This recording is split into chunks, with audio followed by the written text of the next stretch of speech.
ప్రభాస్ గారు ఇప్పుడు కొత్తగా యాక్ట్ చేస్తున్న మూవీ రాజసాబ్. అయితే ప్రభాస్ గారు ఈ రాజసాబ్ మూవీకి ముందు లాస్ట్ యాక్ట్ చేసిన మూవీ కల్కి. అయితే కల్కి మూవీ రిలీజ్ అయ్యి 1 ఇయర్ అయిపోయింది.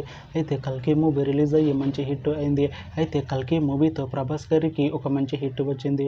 అయితే ప్రభాస్ గారు కల్కి మూవీ రిలీజ్ తర్వాత 1 ఇయర్ టైం గ్యాప్ తీసుకొని ఇప్పుడు మళ్ళీ ఈ రాజసాబ్ మూవీలో యాక్ట్ చేస్తున్నారు ప్రభాస్ గారు. చూడాలి ప్రభాస్ గారికి ఈ రాజసాబ్ మూవీతో కూడా ఇంకొక మంచి హిట్ తనకి వస్తుందా లేదా అనేది మనం ఈ రాజసాబ్ మూవీ రిలీజ్ అయ్యాక చూడాలి. అయితే ఈ రాజసాబ్ మూవీలో నిధి అగర్వాల్ గారు యాక్ట్ చేస్తున్నారు. అయితే నిధి అగర్వాల్ గారు ఈ రాజసాబ్ మూవీకి ముందు లాస్ట్ యాక్ట్ చేసిన మూవీ హరిహర వీరమల్లు. అయితే ఈ హరిహర వీరమల్లు మూవీ ఈ మధ్య రిలీజ్ అయింది.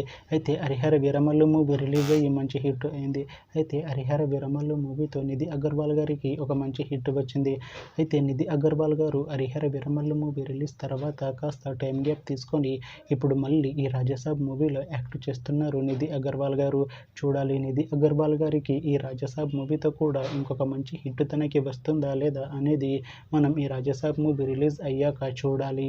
అయితే రాజసాబ్ మూవీ టీం ఈ మధ్య ఒక చిన్న టీజర్ని విడుదల చేసింది. అయితే దానికి మంచి రెస్పాన్స్ వచ్చింది. అయితే ప్రస్తుతం రాజసాబ్ మూవీ టీం షూటింగ్లో బిజీగా ఉన్నారు. అయితే Raja Saab movie shooting already 90% complete అయిపోయింది అంటున్నారు మూవీ టీం. అయితే రాజసాబ్ మూవీ టీం మాత్రం చాలా కాన్ఫిడెంట్గా ఉన్నారు.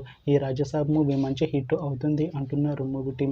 అయితే ఈ రాజసాబ్ మూవీని 2026లో రిలీజ్ చేసేలా ప్లాన్ చేస్తున్నారు movie team.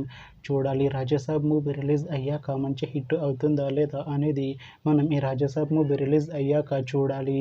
Thanks for watching this video friends. మీకు ఈ వీడియో నచ్చితే ఈ వీడియోని లైక్ చేయండి. ఇంకా ఇలాంటి మూవీ అప్డేట్స్ కోసం ఈ ఛానల్ని సబ్స్క్రైబ్ చేసుకోండి.